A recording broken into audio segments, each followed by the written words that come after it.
This next sequence is to restore mobility in the big toe, and specifically the ability of the big toe to lift or extend.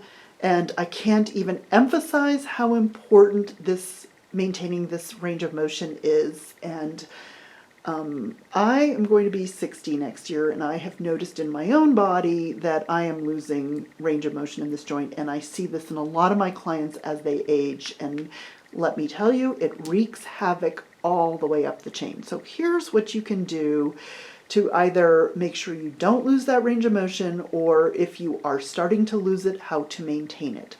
So if you've already got a lot of restriction in that joint, we're going to take baby steps, and we're going to show you a modified version of the exercise first. So Jessie's going to take the wedge, and she's going to place her big toe on the wedge, but the ball of the foot off the wedge. Okay, and she's just going to drive her knee toward the wall, okay, and back off.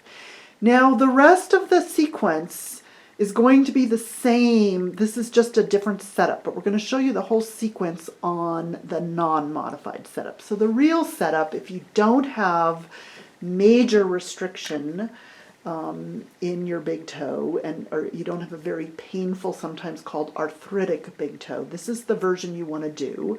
But the sequence is the same whether you've got the wedge oriented like this or oriented more horizontally. So the wedge is up against the wall, and she's got her big toe up on the wedge.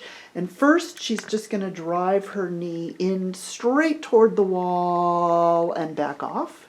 And do that maybe 3 or 4 times. And then I'm going to zoom out, and she's going to do some variations.